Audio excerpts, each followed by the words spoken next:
Now you see this has characteristically, through the ages, been the attitude of priesthoods, of the guardians of law and order, or as they say in the Episcopal Church, everything should be done decently and in order.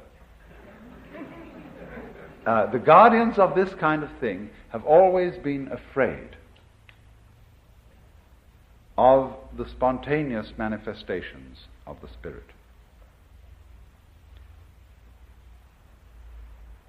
Not only of things like mysticism, but also of things like falling in love.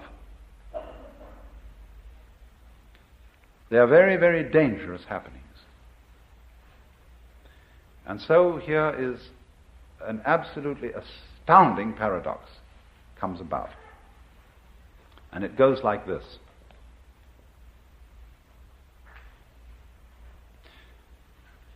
We know on the one hand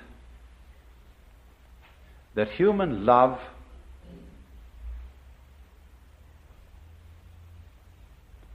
is only genuine when it is felt in the depths of the heart. And we know that this is true whether it be the love of man or whether it be the love of God. We are always looking for the genuine article, you see.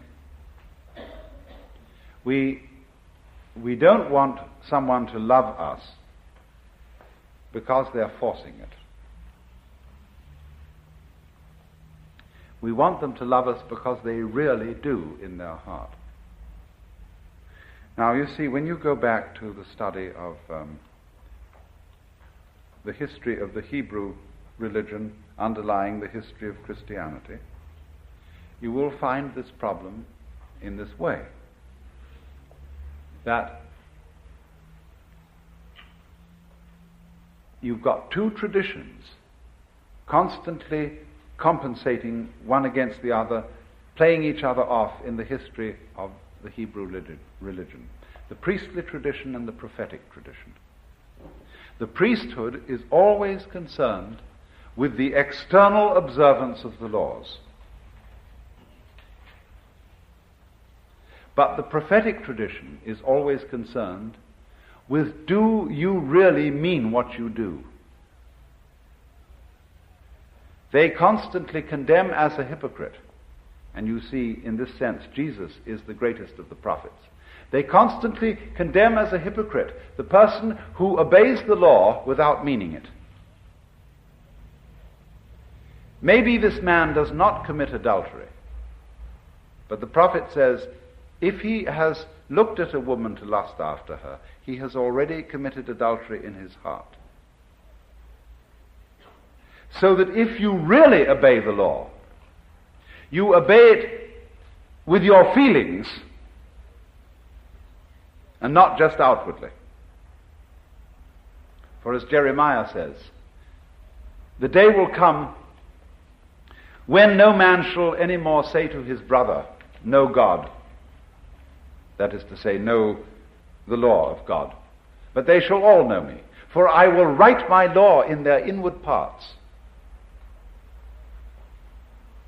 The ideal, in other words, is people who do not simply obey and do the right things, but who want to do the right things, whose desires are transformed. For the heart, to write the law in the heart means to change one's desire.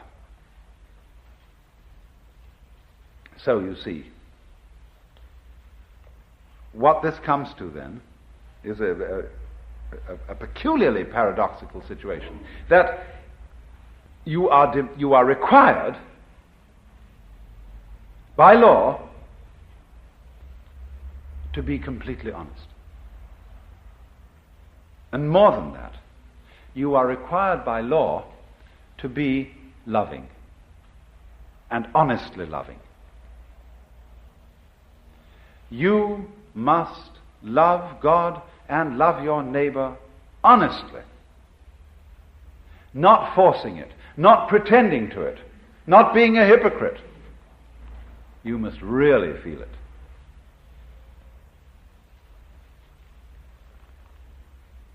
Now that, you see, is where the astonishing conflict occurs between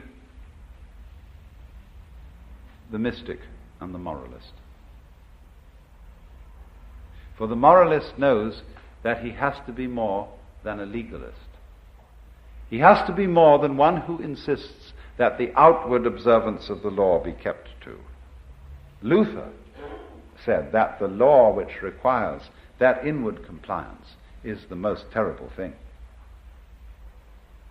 He based a great deal of his philosophy on an attack on the idea that one's own inner feeling could be commanded.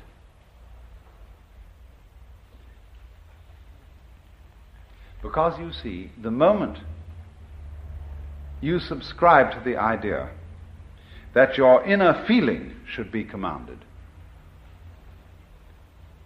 you let yourself in completely for hypocrisy. If you see, you tell another person that you love them because you know you're supposed to love them, and in fact in your heart you don't love them, you're a liar. And therefore, the more you insist on that lie, the more you feel it's your duty to make your feelings over and to love that other person, the more you get yourself deeper and deeper and deeper into trouble. Because here, if anywhere, the truth will out. You will not be able to sustain the pretense. You will not have sufficient energy to go on pretending and making a kind of mock of the feeling of love. And you have at last, then, if you're honest, to say, I don't. It doesn't matter whether this is to some other human being or whether in a religious situation you have to sit back and look at the Lord and say, Lord, I don't love you. I think you're a bore. You're demanding, you're authoritarian, you're domineering. I ought to love you, but I'm sorry I don't.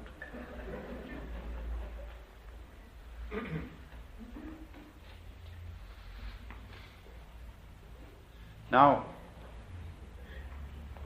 we think, you see, that an honest expression of our feelings would be disruptive of law and order. It wouldn't.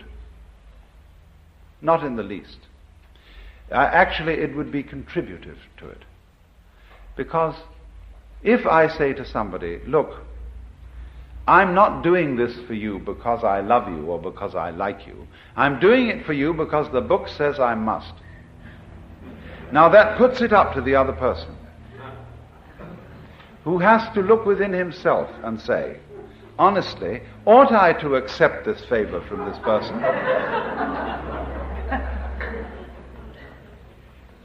Or ought I to go about seeing how I could provide myself with these conveniences?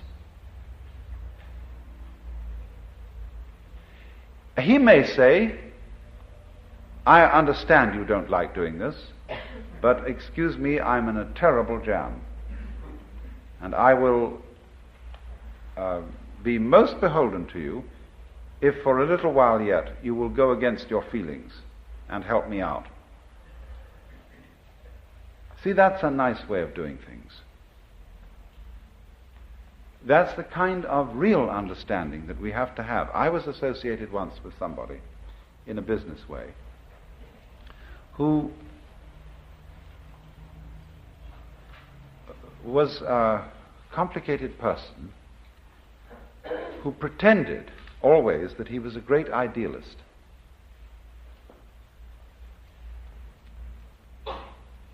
And that he was doing whatever he did for the benefit of mankind, for the furtherance of mutual understanding, for unselfishness and love between human beings. Actually, his dealings were ethically of a very shady character. And I couldn't get on with him because he wouldn't come clean. If he had said, look, I'm in a kind of a jam, and in order to get around this problem, we have to manipulate things thus and so, and I know this isn't very ethical, but that's what we have to do, I would have said, well, I'm entirely in agreement with you. But then he wouldn't have come on with this sort of pious line that was so sickening and offensive. He would have come on in a human way, and we would have understood each other. You see now how real honesty is a genuine basis of morals. Real honesty is always not pretending that your feelings are other than they are. We know, as we deal with situations practically, that we may have to do things that go against our feelings. And it's the same with helping people when you have to, whom you don't like, you don't want to help, but on the whole, it's rather necessary to do so. But don't ever be dishonest in playing that your feelings are not what they are. Now, from this standpoint, we can perhaps understand something about the deep relationship between morals and mysticism. If we go back, you see, to the experience that I described as mystical, we see that it is the vision, I tried to put it fumblingly in the sense of the rightness, the harmoniousness of everything that you are from one moment to another.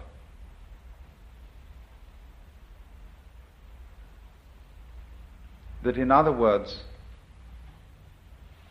human behavior, its ups and its downs,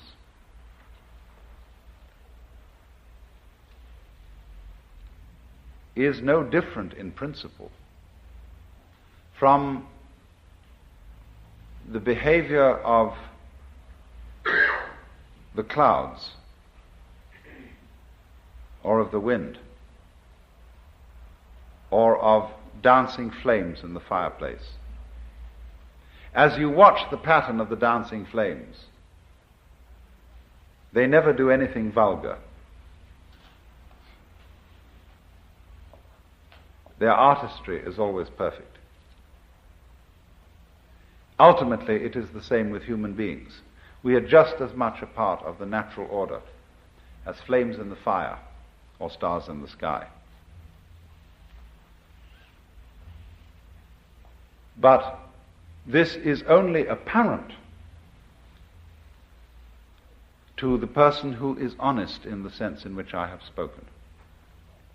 In other words, the person who is tied up with trying to pretend that his feelings are other than what they actually are. He can never see this, and he's always a troublemaker. He is the original hypocrite. The person who is unbelievably destructive is the person who pretends that he is a model of love and rectitude and justice, and in fact isn't. Because nobody really can be. But then superior altogether is what the kind of person I would call the loving cynic,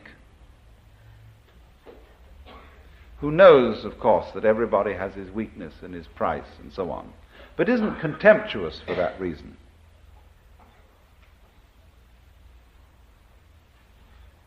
Incidentally, may I be so bold as to recommend a book? Memories, Dreams and Reflections by C.G. Jung. Jung's autobiography. The life story of a man who, in my opinion, was a superb human being in this particular sense of thoroughly knowing his own limitations and of having a certain humor about them. A man who understood how to integrate into his whole being the devil in himself and the monkey in himself.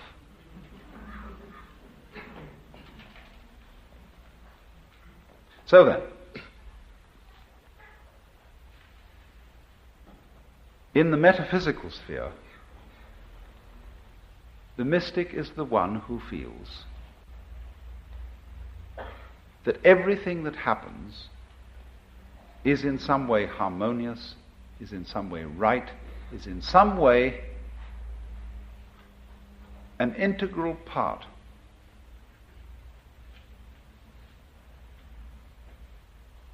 of the universe.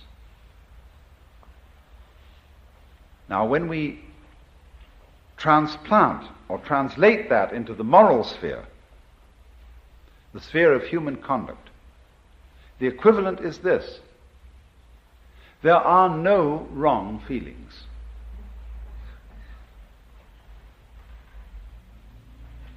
There may be wrong actions in the sense of actions contrary to the rules of human communication. But the way you feel towards other people, loving, hating, etc., etc., there aren't any wrong feelings.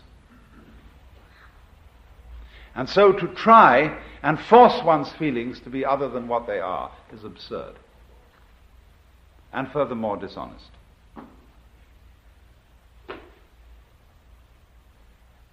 But you see, the idea that there are no wrong feelings is an immensely threatening idea to people who are afraid to feel in any case.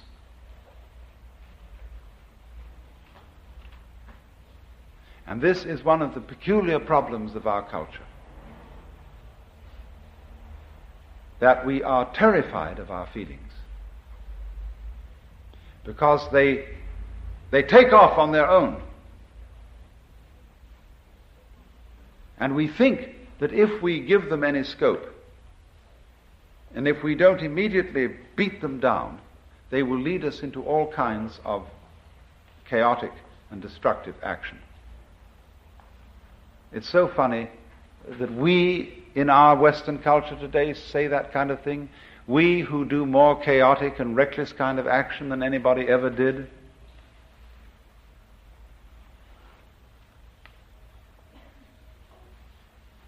But if, for a change, we would allow our feelings and look upon their comings and goings as something as beautiful and as natural and necessary as changes in the weather, the going of night and day, and of the four seasons, we would be at peace with ourselves. Because what is problematic for Western man is not so much his struggles with other people and their needs and their problems as his struggle with his own feelings, with what he will allow himself to feel and what he won't allow himself to feel.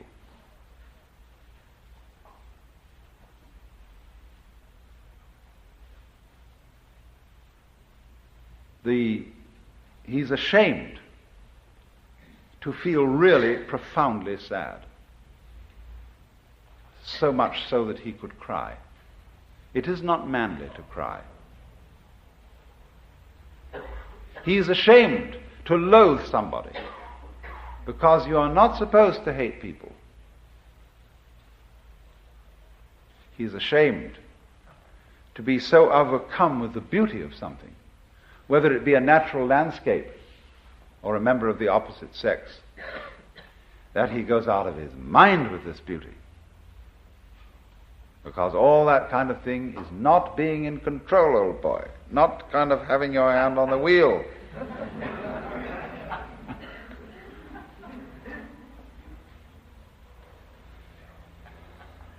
But it is because, you see, we don't go with that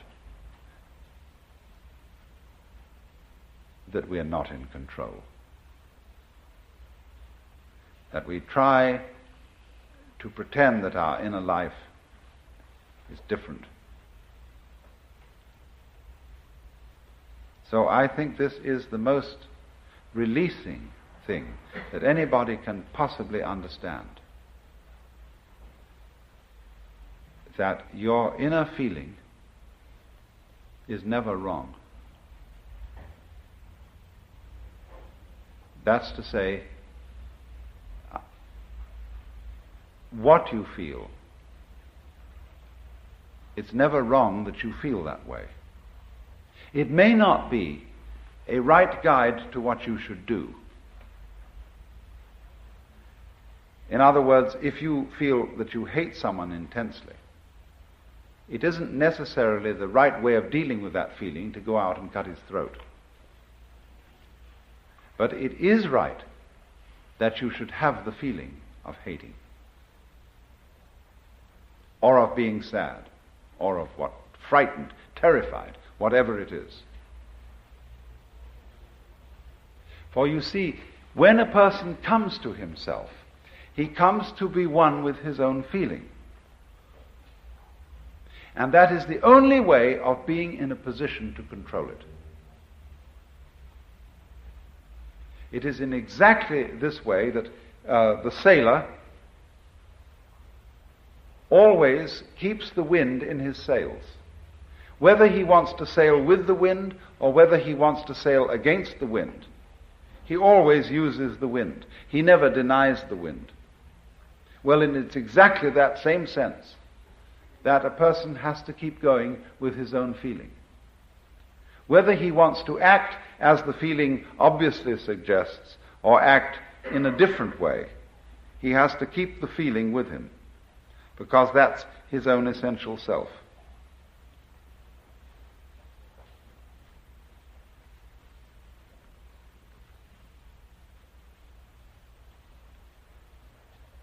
But when he attempts simply to sail against the wind,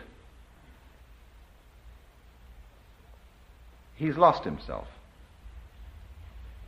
He's become just a kind of empty mask which hasn't got any real life behind it. And all its protestations of love and goodwill are hollow. So you see, it is in the most basic, simple situation. A mother has a child. She got it by accident, you know? And she thinks, oh, heavens, now I'm all tied up, full of responsibility and so on, I can't stand it. So I really didn't want to have it, and no, I mustn't think that thought. All good mothers naturally love their babies. And so when she gets the baby, she says, darling, I love you, but her milk is sour. And the baby gets the other message. And the baby's mixed up. And it would be much better if that mother said to the baby, listen, you're a pest and you're a nuisance, and I didn't want to have you around. Well, then they understand each other. And everything's clear. There's no confusion. There's nothing mixed up here. And two, when you feel somebody is a pest and a nuisance, and you really let it go and you tell them so, you're apt in a while to get a sense of a kind of humorous feeling about it. That you can begin from telling them that they're a damn nuisance, and I wish you'd just disappear and get lost. After a while, you say, yeah, you old bastard. You know, and it begins to have a kind of affectionate feeling to it.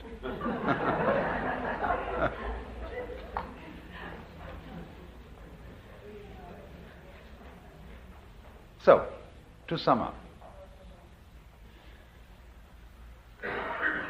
what the mystic primarily feels is the divinity, the glory of whatever is.